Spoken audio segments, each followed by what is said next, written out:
नमस्कार। आरोग्य में आप सभी दर्शकों का बहुत बहुत स्वागत है और मैं हूं आपके साथ आंचल। भागदौड़ भरी जिंदगी में काम के तनाव को लेकर हम लोग इतने परेशान हो जाते हैं, इतने व्यस्त हो जाते हैं कि हम लोग अपने लिए ही समय नहीं निकाल पाते और यही कारण है कि हम लोग कई बीमारियों को न्योता देते हैं। हम बात करें स्पेशली पुरुषों के लिए, क्योंकि पुरुष जो होते हैं वो कामकाजी ज़्यादा करते हैं, तो काम के तनाव को लेकर के वो बहुत ज़्यादा किसी न किसी कमज़ोरी को ज़रूर महसूस करते हैं। और आज का विषय हमारा यही है कि पुरुषों में किस तरह की शारीरिक कमज़ोरियाँ पाई जाती हैं। लेकिन उससे पहले देखिए हमारी एक खास रिपोर्ट। कई बार जाने अनजाने में की गई हमारी कुछ गलतियों का खामियाजा हमें पूरी जिंदगी चुकाना पड़ता है। ये गलतियां बेहद सामान्य होती हैं, लेकिन इनकी वजह से हमारी खुशहाल जिंदगी बर्बाद हो जाती है। आज के समय में पुरुषों में मर्दाना ताकत की कमी और लिंग संबंधी परेशानियों के पीछे कई छोटी छोटी गलतियां होती हैं, जिन पर हम ध्यान नहीं देते, जिनकी वजह से कम उम्र में ही पुरुषों में नपुंसकता और सेक्स करने की इच्छा में कमी, शीघ्र पतन, स्वप्न दोष जैसी समस्याएं उत्पन्न हो जाती हैं, जिसके कारण कई पुरुष सेक्स का आनंद नहीं उठा पाते और कई अपने साथी पार्टनर को संतुष्ट नहीं कर पाते, जिसकी वजह से डिप्रेशन में चले जाते हैं और उनकी शादीशुदा लाइफ बर्बाद हो जाती है। और आज इसी विषय पर बातचीत करने के लिए हमारे साथ स्टूडियो में मौजूद हैं हरिद्वार कनखल के जाने माने सुप्रसिद्ध वैद्य दीपक कुमार जी। तो चलिए अब इनका स्वागत करते हैं और कार्यक्रम को आगे बढ़ाते हैं। वैद्य जी, आपका बहुत बहुत स्वागत है। नमस्कार। नमस्कार। वैद्य जी, जैसे आज का हमारा जो विषय है वो है कि पुरुषों में जो है शारीरिक कमजोरियां देखी जाती हैं। मैं आपसे जानना चाहूँगी कि आज की जो लाइफ है बहुत ज़्यादा हार्ड हो चुकी है, बहुत ज़्यादा लोग जो है वो व्यस्त हो चुके हैं कि अपने लिए टाइम नहीं निकाल पाते। क्या यही कारण होता है कि वो लोग कमज़ोरियों को महसूस करते हैं? बात करें हम लोग पुरुषों को लेकर के, क्या क्या मुख्य कारण होते हैं इसके? आंचल जी, सबसे बड़ा कारण है तनाव। दूसरा बड़ा कारण है समय पर भोजन ना करना, और उससे भी बड़ा तीसरा कारण है जो भोजन करना उसमें पोषक तत्वों का अभाव होना। और कभी कभी हम जंक फूड, खट्टे, खटाई, तले पदार्थ इत्यादि इतना सेवन करते हैं जो हमारे शरीर को पाचक रस बनना चाहिए, मिलना चाहिए, वह नहीं मिल पाता। शरीर में पोषक तत्वों के अभाव के कारण कमजोरी आना स्वाभाविक है। मैं अक्सर एक बात कहता हूँ कि हम पहले मोटा खाते थे, मोटा पहनते थे और स्वस्थ रहते थे, और बड़े दुख का विषय है कि आज का नौजवान जवानी नहीं देख पा रहा, सीधा बुढ़ापे की ओर जा रहा है। पतला पहनता है, पतला खाता है और अस्वस्थ रहता है, और कभी कभी किसी बीमारी के कारण भी कमजोरी आ जाती है। और जब बीमारी हमारे शरीर से निकल कर जाती है, अपना असर निश्चित रूप से छोड़ के जाती है। कुछ बीमारी ऐसी हैं जिनके लिए जीवन पर्यंत हमको दवा का सेवन करना ही पड़ता है, जैसे कि ब्लड प्रेशर हुआ, शुगर हुआ, थायराइड हुआ, और हार्ट की कोई समस्या हुई तो हमको लंबे समय तक दवाई खानी पड़ती है, जिसके कारण हमारे शरीर के अंदर कमजोरी का आगमन हो जाता है। इसके लिए मैं इतना ही कहूँगा, किसी रोग के अंत में दुर्बलता बढ़ जाए, बतलाया नुस्खा यहाँ शक्ति प्रवर्धक प्राय। जब हमारे शरीर में कोई बीमारी आती है और वो चली भी जाती है तो उसके बाद कमजोरी आना स्वाभाविक है। इसके लिए रसायन प्रास कर्ष एक,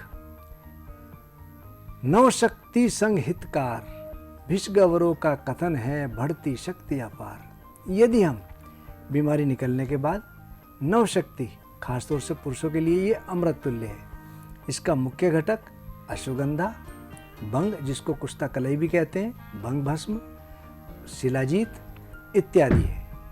और शिलाजीत हमारे शरीर के लिए एक ऐसे, मैं कह सकता हूँ, जैसे दूध, दूध से दही, दही से मट्ठा, मट्ठे से मक्खन, मक्खन से घी, घी दूध का सार है। उसी प्रकार शिलाजीत के लिए मैं कह सकता हूँ कि यह आयुर्वेद का सार है। और शिलाजीत रस, रक्त, मांस, मेद, अस्थि, मज्जा, शुक्र, शुक्र तक अपना प्रभाव दिखाती है। यदि हम इसको नियमित रूप से वैसे भी सेवन करते रहें तो मैं इतना कह सकता हूँ कि हमारे पुट्ठों में दर्द नहीं होगा, हमारी नसें कमज़ोर नहीं होंगी, हमारी मसल्स वीक नहीं पड़ेंगी और हमको कमजोरी नहीं सताएगी। इसी प्रकार दूसरा है रसायन प्राश। मैं कह सकता हूँ कि ये आंवलों से बना हुआ है। आंवला एक ऐसा हमारा खनिज है, आंवला, जिसको हम धात्री फल भी कहते हैं। ये एक ऐसा फल है, उबालने के पश्चात भी इसके अंदर विटामिन्स और प्रोटीन्स की कोई कमी नहीं आती। आंवलों से हम इसको बनाते हैं रसायन प्राश। इसके अंदर कार्बोहाइड्रेट्स भी है, प्रोटीन भी है और कैल्शियम भी है, मल्टीविटामिन भी है। कैल्शियम के रूप में इसके अंदर बंसलोचन, बांस के अंदर एक नारी जाति का बांस विशेष प्रकार का होता है जिसकी गांठों के अंदर ये कैल्शियम डिपॉजिट हो जाता है, उसको कहते हैं बंसलोचन। ये प्योर कैल्शियम है, हड्डियों के लिए बहुत अच्छा है। अश्वगंधा, शतावर, दशमूल इत्यादि इसमें पड़ते हैं और इसके सेवन से कभी कमजोरी हमको नहीं सताती और हमारा इम्यून सिस्टम स्ट्रांग होता है। खांसी, जुखाम, बुखार इत्यादि हमको नहीं सताते और सीजन जब चेंज होता है, सीजनली जो बीमारियां होती हैं उनको सताने का असर कम होता है। मैं इतना कह सकता हूँ कि ये दोनों यदि हम लेते रहें तो बीमारी हमको निश्चित रूप से निजात रहती है, हमको नहीं पाती, हमारे शरीर में प्रवेश नहीं करती। वैद्य जी, जैसे कि हम लोग बात कर रहे थे अभी पुरुषों में जो शारीरिक कमज़ोरी के बारे में, तो मैं क्या इनको ये कारण मान सकती हूँ इस चीज़ का कि कुछ शादी के बाद जो है 2 या 3 साल बाद पुरुषों के द्वारा जो है मतलब संतान की प्राप्ति नहीं होती है, कुछ ना कुछ कमी होती है, तो क्या उसका हम ये कारण मान सकते हैं? आचार्य जी, संतान ना होने के कई कारण हैं। लेडीज़ और जेंट्स 4 तरह के केसेस बनते हैं। लेडीज़ में कमी हो, जेंट्स ठीक हो, जेंट्स में कमी हो, लेडीज़ ठीक हो, या दोनों में कमी हो। और कभी कभी देखा जाता है कि ऊपर वाले के यहाँ से देरी हो जाती है, दोनों ठीक हैं। तो इसके कई कारण हैं। आदमी के अंदर कीटाणु की कमी हो, स्पर्म में काउंट कम हो। लेडीज़ के अंदर फैलोपियन ट्यूब चौक हो, अंडा ना बनता हो, अंडा सही समय पर रैप्चर ना होता हो, पीरियड्स में कोई दिक्कत हो, थायराइड की दिक्कत हो, ये बहुत तरह के कारण हो जाते हैं। शारीरिक कमजोरी में रिलेशन बनाने में सबसे पहले दिक्कत आती है। यदि रिलेशन बनाने में दिक्कत है तो हम कह सकते हैं कि पुरुष का ट्रीटमेंट करना पड़ेगा, क्योंकि रिलेशन के लिए लेडीज़ एक्साइट हो या ना हो, लेकिन जेंट्स का एक्साइट होना बहुत ज़्यादा ज़रूरी है। तो हमको एक कारण देखना चाहिए कि संतान उत्पत्ति में क्या कमी आ रही है। यदि स्पर्म काउंट कम है या रिलेशन नहीं बना पा रहे तो इसको कह सकते हैं कि शारीरिक कमजोरी पुरुष के अंदर निश्चित रूप से है। इसके कई कारण और भी हैं। उसमें से एक कारण ज़रूरत से ज़्यादा तनाव पालना और ब्लड प्रेशर का ज़्यादा होना, डायबिटीज़ होना, पोषक तत्वों का खाने में बहुत ज़्यादा अभाव होना, खाना सही समय पर ना खा पाना और बहुत ज़्यादा गर्मी में या बहुत ज़्यादा सर्दी में रहना। और भी बहुत से कारण हैं। जो लोग बहुत गर्म प्रदेश में रहते हैं उनको अक्सर ये दिक्कत सता जाती है। बहुत से लोग जाने अनजाने गलत काम करते हैं बचपन में, जिसके कारण भी ये दिक्कत आ जाती है। जी, तो दर्शकों, यदि आपके जीवन में भी इसी तरह की कोई समस्या बनी हुई है, जैसे कि डायबिटीज़ है या फिर बीपी में आपके ऊपर नीचे होता रहता है, या फिर पीरियड्स को लेकर के महिलाओं में कोई भी दिक्कत बनी हुई है, और भी जैसे कि हम लोग बात ही कर रहे हैं कि शारीरिक कमज़ोरी को लेकर के आपके जीवन में किसी भी तरह की कोई समस्या बनी हुई है, सालों साल से आप परेशान हैं, तो आप टीवी स्क्रीन पर जो नंबर दिए जा रहे हैं आप उन पर कॉल कर सकते हैं और आयुर्वेदिक ट्रीटमेंट ले सकते हैं। वैद्य जी, अभी ऐसे हमारी एक टीम ने जो है बात की है आपके ही एक पेशेंट से, तो चलिए सुन लेते हैं क्या है उनका कुछ कहना। मैं श्रीनगर की रहने वाली हूँ। मेरा नाम बीना बडोनी है। मेरे हाथ पैरों में 4-5 सालों से बहुत सारा दर्द था। मैं उठ बैठ नहीं सकती थी, कुछ काम नहीं कर सकती थी। मैंने श्रीनगर से बहुत सारी दवाएं ली, आयुर्वेदिक, एलोपैथिक। उसके बाद मैंने एक दिन अचानक वैद्य जी का ऐड देखा टीवी में। फिर मैं हरिद्वार गई, हरिद्वार से दवाई लाई। 3-4 महीने लगातार मैंने दवाई खाई।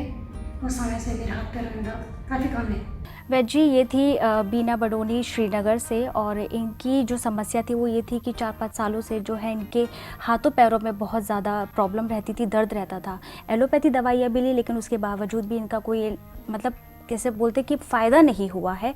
और आपका ऐड देखा तो ये हरिद्वार गई और उन्होंने वहाँ से आपका ट्रीटमेंट लिया। तो क्या आपने ट्रीटमेंट इनको दिया? आंचल जी, आज के समय में ये बीमारी बहुत तेज़ी से बढ़ रही है। उसके कई कारण हैं। एक सबसे बड़ा कारण है, लेडीज़ अक्सर दूध का सेवन नहीं करती, और दूध का जो कैल्शियम है हमारे शरीर में सबसे ज़्यादा लगता है, उसको चाय के रूप में लेते हैं। और मैं कई लेडीज़ को अक्सर कहता हूँ कि आप दूध का सेवन करें, तो उनका सबसे पहला ये क्वेश्चन होता है कि दूध असली नहीं आ रहा। फिर मैं उनसे पूछता हूँ कि चाय कितनी पीते हैं, 4-5 का जवाब होता है कि 4 या 5। तो मैं उनसे कहता हूँ कि चाय में भी तो दूध डालते हो। तो मैं सबको ये कहूँगा कि दूध ज़रूर सेवन करें। दूध का जो कैल्शियम है वो हमारी हड्डियों को पहुँचता है और अर्थराइटिस के चांस थोड़े कम होते हैं। दूसरा, यूरिया के कारण हमारी बॉडी के जितने भी ऑर्गन्स हैं वीक पड़ रहे हैं। हम देखते हैं कि पहले बचपन में कोई 1-2 केस आते थे शहर के डायबिटिक के, लेकिन अब तो डायबिटिक का हब बन गया पूरा इंडिया। डायबिटीज़ बहुत तेज़ी से बढ़ रही है। तीसरा, कब्ज़। मैं अक्सर कहता हूँ कि सर्वे रोग मलाशरा, पेट को हमको ध्यान देना चाहिए। अक्सर लोगों को ये नहीं मालूम कि कब्ज़ है या नहीं है। उनका कहना है कि हम जाते हैं, थोड़ा लैट्रिन हो जाती है, 2-3 बार जाते हैं, तो वह पेट साफ नहीं मानते। पेट में जब मल सड़ने लगे तो उसका पाचक रस दूषित होकर के खास तौर से हमारे जॉइंट्स में डिपॉजिट हो जाता है, तब इस प्रकार की दिक्कत बनती है। लेडीज़ में एक बीमारी और होती है वाइट डिस्चार्ज की, जिसके कारण उनकी हड्डियाँ और कमज़ोर पड़ती हैं, थकावट बहुत ज़्यादा रहती है। तीसरा, पेन किलर्स, एंटीबायोटिक बहुत ज़्यादा सेवन करना, जिसके कारण कोई फ़ायदा तो होता नहीं। मॉडर्न साइंस में इसका बहुत रिलायबल सॉल्यूशन है भी नहीं। जिस डॉक्टर के पास आप जाएंगे वो 3 तरह की दवाई देगा, एक कैल्शियम, दूसरा मल्टीविटामिन और तीसरा पेन किलर्स, और इनका लंबे समय में कोई बहुत ज़्यादा रिलायबल सॉल्यूशन नहीं है। और आयुर्वेद के हिसाब से 80 प्रकार के वात रोग होते हैं। मैं अक्सर एक बात कहता हूँ कि किसी भी प्रकार के वात रोग में हम ये दवाई देते हैं शिलाजीत वटी, मनोहर बूंद रामफल वटी और दशमूलगन वटी। इन तीनों का कम्बिनेशन बहुत अच्छा रिजल्ट देता है। मैंने भी इनको ये तीनों दवाई दिन में 2 बार सेवन कराई, साथ में वृद्धवात चिंतामणि, समीर पन्नग रस, एकांगवीर और प्रवाल पिष्टी, ये चारों मिला करके दिन में 1 बार प्रातःकाल इनको सेवन के लिए दी, और रात्रि में कोष्ठ शुद्धि हो उसके लिए प्रवाहिकार चूर्ण। धीरे धीरे धीरे इनके वात का शमन हुआ और भगवान के आशीर्वाद से इनको काफ़ी लाभ मिला। आपने देखा कि अब ये काफ़ी हद तक स्वस्थ है। दर्शकों, यदि आप हमारे साथ जुड़ना चाहते हैं, किसी भी तरह की कोई भी समस्या को साझा करना चाहते हैं, कई सालों से आपके जीवन में कोई भी परेशानी बनी हुई है, तो आप बिल्कुल भी देर ना कीजिए। आयुर्वेदिक ट्रीटमेंट लेना चाहते हैं तो टीवी स्क्रीन पर जो नंबर दिए जा रहे हैं आप उन पर कॉल कर सकते हैं। साथ ही साथ आपको बताते चले कि आदर्श आयुर्वेदिक फार्मेसी ने ई-कॉमर्स वेबसाइट लॉन्च की है, जिसमें आप ऑनलाइन ऑर्डर करके भी दवाइयाँ मंगा सकते हैं। मैं आप लोगों से बोलना चाहूँगी कि कुछ लोग ऐसे होते हैं जिनके पास पैसा है, लेकिन वो मार्केट में जाते हैं, दवाइयों को लेने जाते हैं ताकि उनकी जो कई सालों की बीमारियां वो ठीक हो जाएं, लेकिन कई बार ऐसा होता है कि उनको सही जो दवाई है वो नहीं मिल पाती है।